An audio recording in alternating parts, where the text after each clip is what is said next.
गरीब और अमीर बहू की नवरात्रि। जय अम्बे गौरी मैया जय श्यामा गौरी, तुमको निस दिन सेवत हरि ब्रह्मा शिवरी। ओम जय अम्बे गौरी। हे माँ दुर्गा, मेरे छोटी सी परिवार पर अपनी दया दृष्टि बनाए रखना। जय माता दी। ललिता अपनी बूढ़ी सास सीता और बिस्तर पर पड़े पति मोहन के साथ बड़ी गरीबी में जिंदगी बिता रही है। 6 महीने पहले तक ये परिवार हंसता खेलता हुआ करता था। मोहन नवरात्रि के दिनों में माँ दुर्गा की मूर्ति बनाकर बाजार में बेचता है और बाकी के दिनों में मजदूरी करके जैसे तैसे घर का खर्चा चलाता था। मगर 6 महीने पहले वो नवरात्रि में बाजार से मूर्तियाँ बेचकर लौट रहा होता है। तभी एक गाड़ियों से टक्कर मार कर चली जाती है। मोहन की जान तो बच जाती है, मगर उसकी रीढ़ की हड्डी टूट जाती है। तब से ललिता कोठी में खाना बनाने का काम करती है। अच्छा माँ जी, मैं काम पर जा रही हूँ, आप और मोहन जी खाना खा लीजिएगा। ललिता बहू, 1-2 रोटी तू भी खाती जा, तू पेट से है। ऐसी हालत में तेरा ज्यादा देर तक भूखा रहना ठीक नहीं। माँ जी आप मेरी चिंता मत कीजिए, मैं मालकिन के यहाँ खा लूंगी। ये बोलकर वो गरीब बहू दिल ही दिल में कहती है, हे माँ दुर्गा, मुझे माफ कर देना। अगर माँ जी से झूठ बोलने के सिवा मेरे पास कोई चारा भी नहीं था, क्योंकि आटा इतना कम था कि बस गिनकर माँ जी और मोहन जी के लिए ही रोटियां बन पाई थी। अगर उसमें से मैं भी खा लेती तो फिर माँ जी को या मोहन जी को आधा पेट खाकर ही रहना पड़ता। ललिता के काम पर पहुँचते ही अमीर घमंडी बहू कीर्ति उस बेचारी को बहुत सुनाती है। आओ आओ महारानी, तुम्हारा ही इंतजार हो रहा था। क्यों री, आज कौन सा बहाना लगाएगी ललिता? तू ऐसे नहीं मानेगी, तेरी क्लास सासू माँ ही अच्छे से लगाएंगी। सासू माँ, ललिता आ गई है। तभी प्रेरणा महंगी सी साड़ी पहनी हुए वहाँ आती है। नमस्ते माँ जी। भाड़ में जाए तेरा नमस्ते, अगर तुझसे काम नहीं होता तो बता दे। ये रोज रोज देर से आने का चक्कर नहीं चलेगा, समझी? जल्दी से जाकर नाश्ता बना और फिर अच्छे से मंदिर की सफाई कर देना, कल से नवरात्रि शुरू हो रही है। जी मालकिन। नाश्ता बनाकर ललिता मंदिर की सफाई करती है। तभी कीर्ति घमंड में कहती है, अरे ओ कामचोर, ये क्या हल्के हाथों से सफाई कर रही है?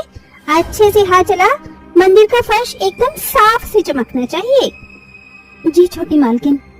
मंदिर साफ करने के बाद मालकिन से पैसे मांग लूंगी, अपने घर के लिए नवरात्रि का सामान भी तो लाना है।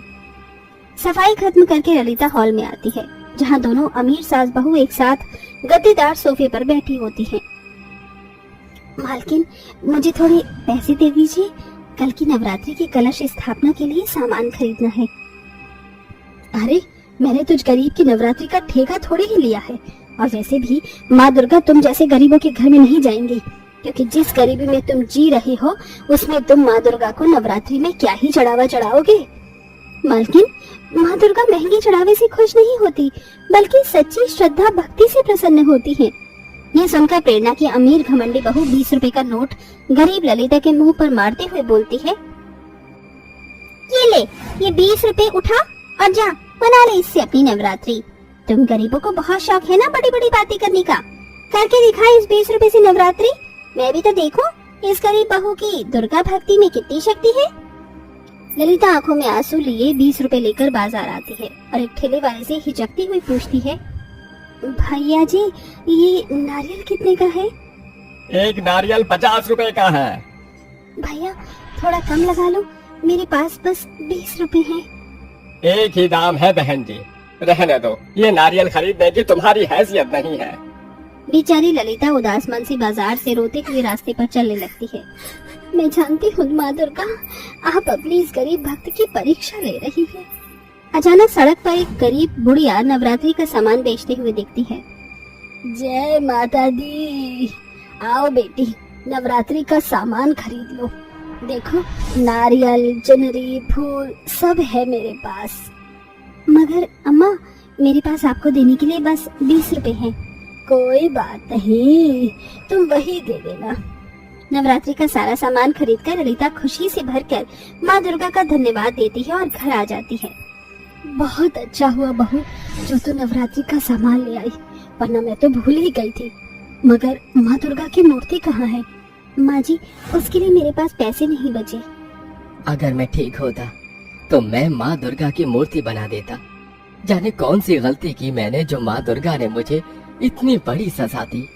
अजी ऐसा मत कहिए, माँ दुर्गा अपने भक्तों की झोली में सिर्फ खुशियाँ देती है, दुख नहीं देती। माँ दुर्गा बहुत दयालु है, देखना वो आपको जरूर ठीक करेंगी। मुझे अपनी माँ पर भरोसा है। फिर वो गरीब गर्भवती बहू मिट्टी कूद कर उससे माँ दुर्गा की सुंदर सी मूर्ति बनाती है और अगले दिन घर में नवरात्रि की स्थापना करके वो माँ को चीनी का भोग लगाकर आंसू भरी आंखों से कहती है, माफ करना माँ, मगर आपकी इस गरीब भक्त के पास इतने पैसे नहीं कि वो आपको पंचमेवी का भोग लगाए। जो है यही है। पूजा के बाद ललिता नवरात्रि का निर्जला व्रत कर काम पर आती है। आ गई तो चल जल्दी से मंदिर में लाइट्स लगा दे और मूर्ति का श्रृंगार कर दे, फिर पंचमेवी का प्रसाद बना देना और मैं सासू माँ तैयार होकर आते हैं। गरीब ललिता भजन गाकर बड़ी ही खुशी से माँ का श्रृंगार करती है। वहीं अमीर बहू कीर्ति महंगी सी साड़ी गहने पहनकर मेकअप करके मंदिर में आती है। मालकिन प्रसाद बना दिया है, भोग लगा दीजिए। कीर्ति नाक चढ़ाते हुए कहती है, ये प्रसाद कितना चिपचिपा सा है, कहीं इससे मेरी महंगी साड़ी खराब ना हो जाए। एक काम कर, तू ही भोग लगा दे और जल्दी से जाकर हमारे व्रत का खाना बना दे। रसोई में व्रत वाला कोटो का आटा, चावल, नमक, घी सब रखा है। इस तरह से नवरात्रि के व्रत के नाम पर अमीर सास बहू सब कुछ खाती हैं। वहीं 9 महीने की गर्भवती होकर भी गरीब बहू अटूट श्रद्धा से नवरात्रि का निर्जला व्रत रखती है और इसी तरह से 8 दिन हो जाते हैं। मालकिन मुझे पैसे चाहिए, कल नवरात्रि है, मुझे कंजक खिलाना है। तुझ गरीब को एक बार में बात समझ में नहीं आती क्या? महीना पूरा होने पर ही तुझे हिसाब मिलेगा। काम करना है तो कर, वरना छोड़ कर चली जा। सासू माँ, कल नवरात्रि पर मैं ये महंगी साड़ी और गहने पहनूं? कीर्ति बहू, ये साड़ी तो कल सुबह कंजक खिलाने के समय पहनना और शाम को नवरात्रि का गरबा खेलने जब मेहमान आएंगे तो वो महंगा लहंगा पहनना। लाखों का बनवाया है तेरे लिए। ललिता एक काम कर, मेरी कुछ पुरानी साड़ियाँ रखी हैं, तू उसे ले जा, वरना कल भी कंजक खिलाते समय ये फटी चिटी साड़ी ही पहनेगी तू। ऐसा कहकर कीर्ति ललिता के गरीब होने का मजाक बनाती है। ललिता उदास मन से घर की तरफ चल देती है। हे माँ दुर्गा, कितने मन से मैंने आपकी नवरात्रि रखी थी, मगर मेरे पास इतने भी पैसे नहीं कि मैं कल कन्याओं को कंजक खिला सकूं। घर पहुंचते ही ललिता देखती है कि रसोई घर में आटा, सूजी, घी, मेवा, चना सब रखा है। माँ जी, ये सारा सामान कहाँ से आया? बहू, तूने ही तो उन बच्चियों से ये सारा भिजवाया है। ये सुनकर ललिता को समझते देर नहीं लगती कि ये सब माँ दुर्गा का चमत्कार था। वहीं दूसरी तरफ प्रेरणा और कीर्ति के घर में सजावट के दौरान आग लग जाती है और सब कुछ जलकर खाक हो जाता है, सिवाय माँ दुर्गा की मूर्ति के। नवरात्रि की सुबह ललिता हलवा, पूरी और चने का प्रसाद बनाती है और माँ की आरती करती है। हाथ जोड़ के खड़ी हूँ तेरे द्वार, मेरी माँ पूरी कर दी मुराद एक बार। मेरी माँ तेरे कंज की बिठाऊं हर बार, पूरी हलवा खिलाऊं हर बार। तेरी ज्योत जलाऊं, लाल चुनरी ओढ़ाऊं, माता रानी ओ मेरी माता रानी। इतने में 9 छोटी कन्याएं उस गरीब बहू के दरवाजे पर आकर खड़ी हो जाती हैं। माँ, हम अंदर आ जाएं? आपके घर से पूरी हलवे की बहुत स्वादिष्ट खुशबू आ रही थी, इसीलिए हम यहाँ कंजक खाने आई हैं। अच्छा किया, आ जाओ। बहू, मैं इनके पैर धोती हूँ और टीका कलावा बांधती हूँ, तब तक तू प्रसाद की थाली लगा। गरीब सास सभी कन्याओं के पैर धोकर उन्हें टीका लगाती है और कलावा बांधती है। वहीं गरीब बहू उन्हें कंजक खिलाती है। थोड़ा और हलवा दो, हमारा पेट भर गया।